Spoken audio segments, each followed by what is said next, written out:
Welcome to our series of lectures on hyperbolic functions. Our first lecture is titled The Basics of Hyperbolic Functions. I am your lecturer, Professor E.O. Efang. Introduction.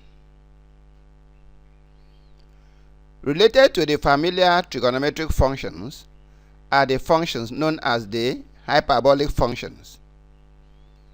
Hyperbolic functions are of great importance because 1. They will extend your powers of integration, and 2.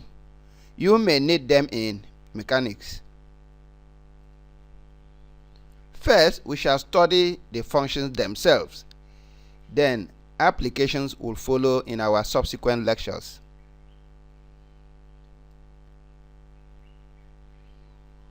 Fundamental hyperbolic functions. Two fundamental hyperbolic functions are hyperbolic sine and hyperbolic cosine. The hyperbolic sine of x is defined as sin x equal to 1 all over 2 into exponent x minus exponent minus x. Please note we pronounce this one as sin or shine. The hyperbolic cosine is defined as cos x equal to 1 all over 2 into exponent x plus exponent minus x. Observe that when we add these two, cos x plus sin x, we will obtain exponent x. And when we subtract, cos x minus sin x is equal to exponent minus x.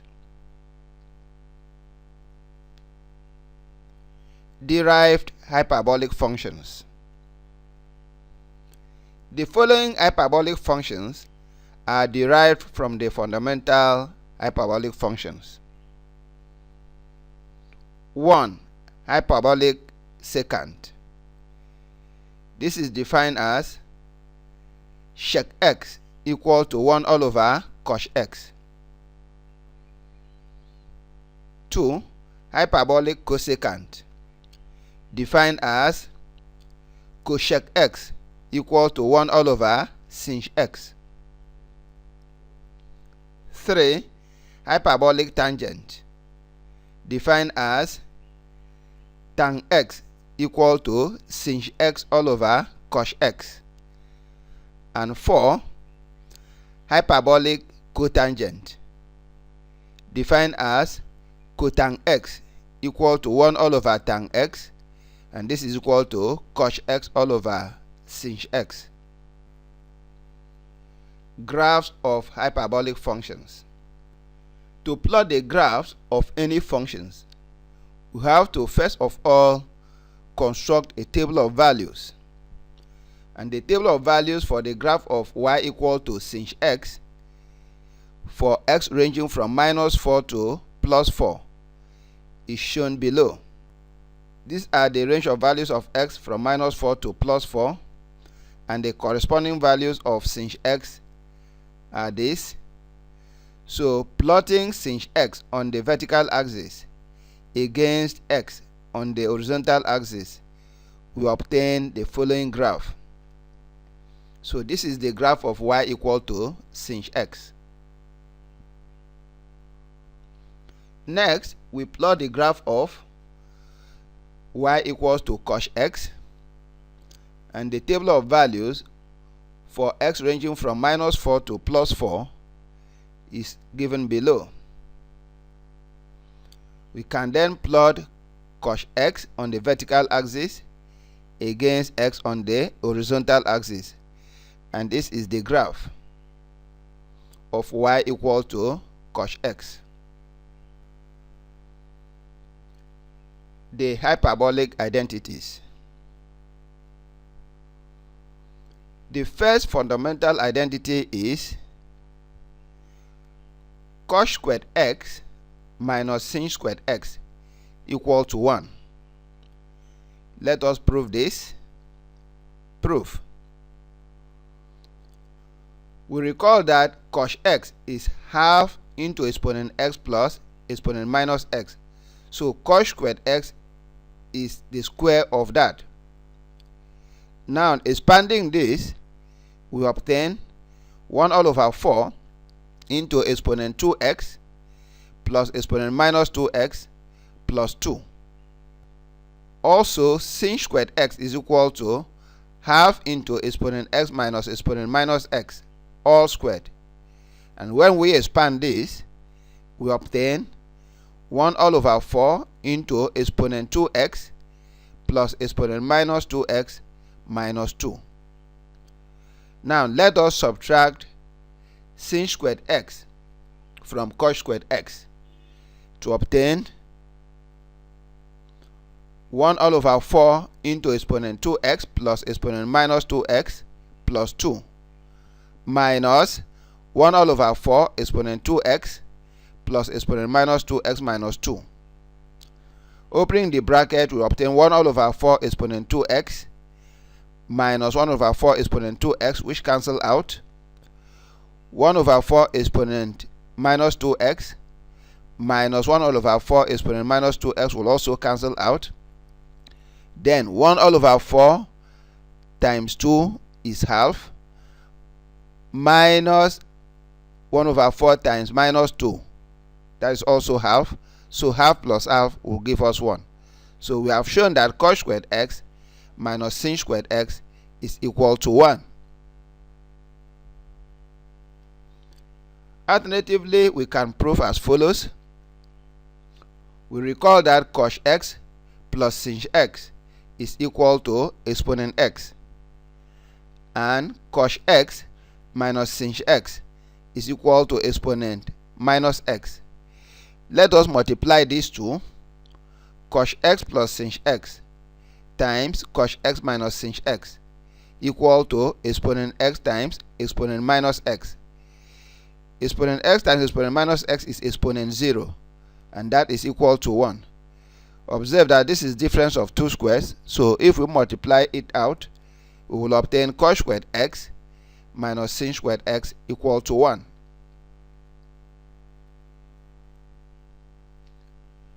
Let us now divide our fundamental identity through by cos squared x.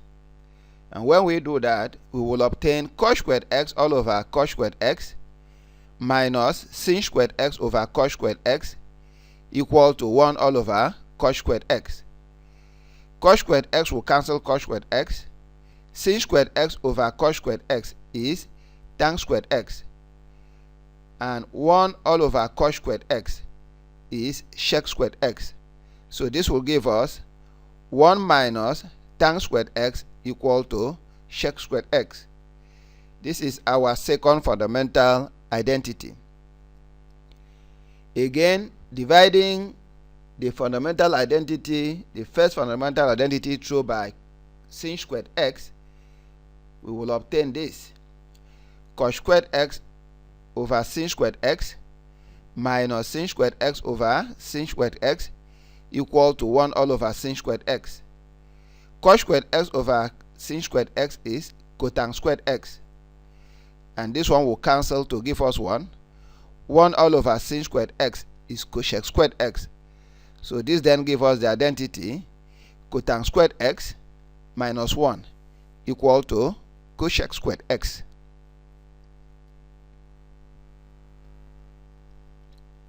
The Osbornes rule. This rule states that the identities involving hyperbolic functions and those involving trigonometric functions are similar, except that there is a change in sign of any term containing the square of sine, cosecant, tangent, and cotangent functions. The table below shows the relationship between the trigonometric and hyperbolic identities. Here is the table. The first column shows trigonometric identities, while the second column shows the corresponding hyperbolic identities. For the fundamental identities, we have cos squared x plus sine squared x equal to 1. Since this one contains the term sine squared x, we have to change the sign to minus to obtain the hyperbolic identity cos squared x minus sin squared x equal to 1. Then here there's a term in tan squared x, so we change the sign here to minus, and that will give us 1 minus tan squared x equal to sec squared x. Also here contains the term cot squared x and cosec squared x, so we have to change the sign of cos squared x to minus, change the sign of this one to minus, and when we multiply through by minus sign, then we will obtain the corresponding hyperbolic identity as cotangent squared x minus 1 equal to cosec squared x. This one contains no term in the square of sine and other trig ratios, so for hyperbolic identity it still remains the same, sin 2x equal to 2 sin x cos x. Here there's a term involving sine squared x, so we have to change the sign to plus to obtain cos 2x equal to cos squared x plus sin squared x. Here also this identity contains a term involving sine squared x, so we have to change this sign to plus to obtain cos 2x equal to 1 plus 2 sin squared x. This one does not contain any of those the square of any of those terms, so the hyperbolic identity remains the same, cos 2x equal to 2 cos squared x minus 1. Then finally in tan 2x it contains the term involving tan squared x, so we have to change this sign to plus to obtain tan 2x equal to 2 tan x all over 1 plus tan squared x. Example number 1. Prove that x equal to a cos theta and y equals to b sin theta are the parametric equations of the hyperbola given below. X squared over a squared minus y squared over b squared equal to 1. Proof. All we need to do is to substitute for x and y in this equation. That is, x squared over a squared minus y squared over b squared is equal to a cos theta all squared over a squared minus b sin theta all squared over b squared. And this will give us a squared cos squared theta over a squared minus b squared sin squared theta over b squared. A squared will cancel and b squared will cancel, and this will then give us cos squared theta minus sin squared theta, which is equal to 1. Example number 2. Prove that a sin minus x is equal to minus sin x, and b cos minus x is equal to cos x. Proof. A. We recall that sin x is equal to half into exponent x minus exponent minus x. Let us now put x equals to minus x in this equation. So this will become sin minus x equal to half into exponent minus x minus exponent minus minus x will give us exponent x. If we factor out minus 1 in this expression, we will obtain minus half into exponent x minus exponent minus x. But what you have here is sin x. So therefore, sin minus x is equal to minus sin x. B. We also recall that cos x is equal to half into exponent x plus exponent minus x. Again, replacing x by minus x, we have cos minus x equal to half into exponent minus x plus exponent x.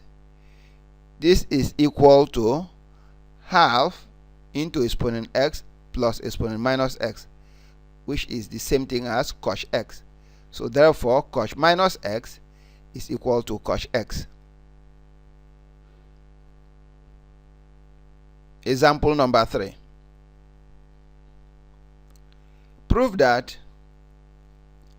sin a plus b is equal to sin a cos b plus cos a sin b. Hence, deduce the expression for sin a minus b. Proof. Note that in proving an identity, we can either start from the left hand side and work towards the right hand side, or we start from the right hand side and work towards the left hand side, depending on which one is more complex. So here we are going to start from the right hand side and try to derive the left hand side. We recall that sin x is equal to half into exponent x minus exponent minus x, and cos x is equal to half into exponent x plus exponent minus x. So let us now obtain the expression for sin a cos b. Putting x equals to a in the sin function and x equal to b in the cos function, we have half into exponent a minus exponent minus a times half into exponent b plus exponent minus b. When we expand this, we will obtain 1 all over 4 into exponent a plus b plus exponent a minus b minus exponent minus into a minus b minus exponent minus into a plus b. Also, cos a sin b is obtained by putting x equal to a in the cos function and x equal to b in the sin function, and that will give us 1 all over 2 exponent a plus exponent minus a times 1 all over 2 into exponent b minus exponent minus b. Multiplying out, we have 1 all over 4 into exponent a plus b minus exponent a minus b plus exponent minus into a minus b minus exponent minus into a plus b. Now let us add the two together. Sin a cos b plus cos a sin b is equal to 1 all over 4 into exponent a plus b plus exponent a minus b minus exponent minus into a minus b minus exponent minus into a plus b plus 1 all over 4 into exponent a plus b minus exponent a minus b plus exponent minus into a minus b minus exponent minus into a plus b. Adding the two, some terms will cancel out, and this will be equal to 1 all over 2 into exponent a plus b minus exponent minus into a plus b. This is equal to sin a plus b by definition. So therefore, sin a plus b is equal to sin a cos b plus cos a sin b. Now, let us put b equals to minus b in this identity. We will obtain sin a minus b equal to sin a cos minus b plus cos a sin minus b. But recall that cos minus b is the same thing as cos b, and sin minus b is minus sin b. So this will therefore be equal to sin a cos b minus cos a sin b. We have come to the end of our lecture 1. Thank you for watching and keep on watching.